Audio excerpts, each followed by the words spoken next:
प्रणाम मित्रों और मेरी सखी बहन पा सहेलियाँ। बिंदुजा सरस्वती संगीत में और मेरे ब्लॉग में आप सबका बहुत बहुत स्वागत है। तो कैसे हैं आप सब? आप सबको एडवांस में ही सावन की ढेरों ढेर शुभकामनाएं और बधाई। कल से सावन की शुरुआत हो जाएगी और ये ब्लॉग पूर्णिमा के दिन का है, थोड़ा सा लेट हो गया, सॉरी। तो गांव में हूँ, नेट का भी दिक्कत रहता है।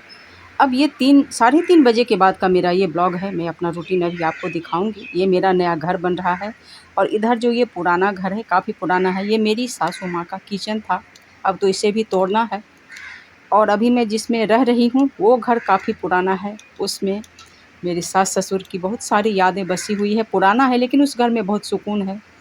तो वो भी आधा टूट चुका है और आधे में मैं अभी रह रही हूँ, क्योंकि उसी में रह के ये देख सकते हो, ये मेरा पुराना घर है सास ससुर वाला। तो मैं नया घर अभी बना रही हूँ। ये नया घर बन रहा है, ऐसे खंबा वगैरह लगा ही हुआ है।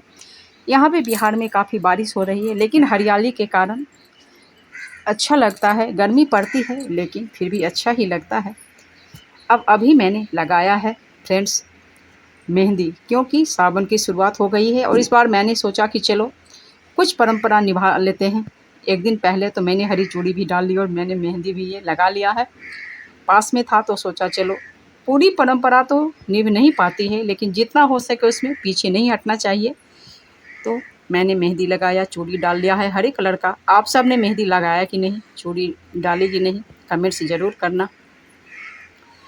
तो गर्मी भी है, अभी हवा भी है, मौसम अभी अच्छा है, सुहावना है। और मेन ऐसा होता है कि मेरे ससुराल में चारों तरफ से इतना पेड़ पौधा है और हमारी बगीचे, यानी मैथिली भाषा में उसको बाड़ी बोलते हैं, बाड़ी में भी इतना पेड़ पौधा सब है कि अच्छा लगता है। तरह तरह की चिड़ियाँ पक्षियाँ सब उस पर चहचहाती है, तो मन लग ही रहा है। वैसे मैं तो हमेशा दिल्ली में ही रहती हूँ, आप सबको पता है।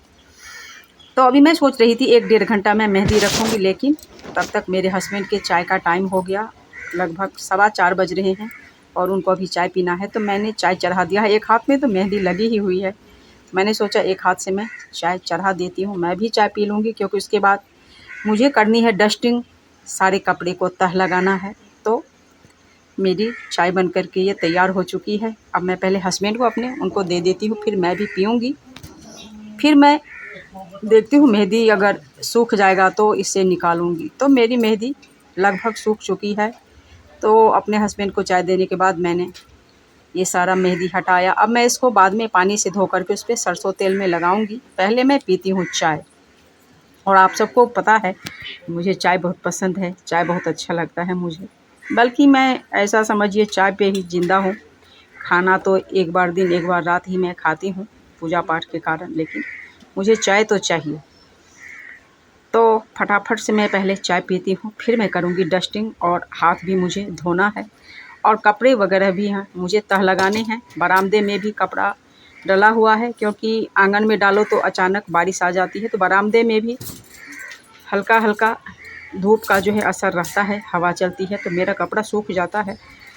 तो फटाफट से मैं पहले बरामदे वाला कपड़ा मैं तह लगा लेती हूँ। पूजा करके आई थी तो ऐसे साड़ी डाल दिया था, गर्मी के कारण कपड़ा भी भीग जाता है। और बाड़ी में भी यानी बगीचे में भी मेरा कुछ कपड़ा, जैसे साड़ी हो गया, पेटीकोट वगैरह, ये सब डला हुआ है, तो वो भी मुझे उतारने हैं। इसको रखने के बाद मैं फटाफट से बाड़ी से भी सारा कपड़ा मैं अभी उठाऊंगी। अब ये मेहंदी मैंने धो लिया है, ये देख सकते हो अच्छी रची है। अभी इस मेहंदी में ये होता है ना, जितना पानी का यूज करो उतना ये कलर चढ़ता है। अब ये बाड़ी का मेरा कपड़ा है, इसे भी मैं फटाफट से उठा के मैं रख लेती हूँ। इधर नए घर के ऊपर में पल्लव बल्ब लगा रहा है। डेली डेली इसको बल्ब नीचे ऊपर करना पड़ता है, क्योंकि घर बनने में जब पिलर की को भरता है तो उस पर बल्ब खोलना पड़ता है, फिर लगाना पड़ता है। अब मैंने सोचा तब तक इधर जल्दी से डस्टिंग, झाड़ू वगैरह मैं लगा लेती हूँ, क्योंकि संध्या पूजन का भी टाइम हो जाएगा। बाकी इधर का काम तो हो चुका है। अब मैं फटाफट से पहले झाड़ू लगा करके, मैं शाम में भी झाड़ू लगाती हूँ ताकि माँ लक्ष्मी का अच्छे से स्वागत मैं कर सकूँ। और झाड़ू लगाने के बाद ये मेरा पूजा का सारा बर्तन है, शाम में जो पूजा करूँगी, तो शाम में नहीं मतलब कल सुबह का होगा इसका काम, तो इसको मैं मांज के रख देती हूँ ताकि कल सुबह में सब कुछ फिट मिले और जल्दी नहाने में मुझे दिक्कत नहीं हो। ये पूजा का बर्तन, इसको मैं पहले धो के रखती हूँ। अब मैं अभी इसको चापाकल के पास में, चापाकल में मोटर लगा हुआ है, तो वहाँ मैं गई ही थी धोने के लिए। तब तक अचानक मेरी ननद का फ़ोन आया कि सहरसा आना है, ऐसे मतलब मिलने के लिए।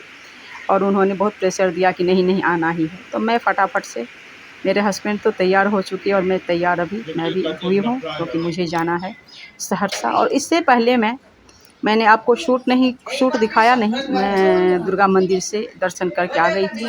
अब मैं अभी पहुंच चुकी हूँ सहरसा, और ये बच्चा पार्टी मेरा ही बिंदुझा सरस्वती क्लासेज का ये सब वीडियो देख रहा है और अपने में मस्ती कर रहा है। और ये जो खड़ी है ये मेरी छोटी मतलब भांजी है, ननद की लड़की। और सहरसा में मैंने जस्ट चाय पी के रखा है, और मैं इस बच्चे पार्टी का सारा वो सब जो मेरे पे कमेंट्स कर रहे थे, सभी हंसी मजाक कर रहे थे, तो मैं भी थोड़ा सा उसमें एंजॉय कर रही थी। और ये मेरी छोटी भांजी है, हम दोनों ऐसे मजाक मस्ती कर रहे थे। ये भी सोशल मीडिया पे है, टीचर है ये। तो बहुत दिनों बाद हम लोग मिले थे, तो काफ़ी सारी बातें भी हो रही थी। अब नीचे में ये मेरा बेटा है और मेरा भांजा, और ये मेरी बड़ी भांजी है। अभी सबको ये खाना परोस के खिलाएगी, क्योंकि रात हो चुकी है, सभी जल्दी जल्दी खा करके अपने अपने घर पहुँचेंगे। तो सब ने खाना पीना खा लिया, और मैंने भी अपनी ननद के पास वहाँ पे खाना का भी ये था सिस्टम, तो मैंने खाना भी खा लिया। और मैं वहाँ से 12:15 बज गए मैं निकली, तो रास्ते में बारिश इतनी होने लगी कि मैं पूरी भीग गई। मैं और मेरे हस्बैंड बाइक पे भीग चुके थे, लेकिन सावन की बारिश अच्छी ही लग रही थी। गर्मी में मैंने बारिश में खूब नहाया, समझो ऐसे बाइक से ही अच्छा लग रहा था। तो रास्ते का जो भी मेरा ये जर्नी अच्छा ही था, मज़ा आ रहा था भीगते हुए आते हुए। बहुत दिनों के बाद ऐसे बाइक पे भीगना मुझे अच्छा लग रहा था। तो मैं घर पहुंच चुकी हूं अभी, और मुश्किल से 10 से 12 मिनट का रास्ता है सहरसा से मेरे ससुराल का। तो मैं अभी आ गई, और मैं अपनी नाइटी आंगन में ही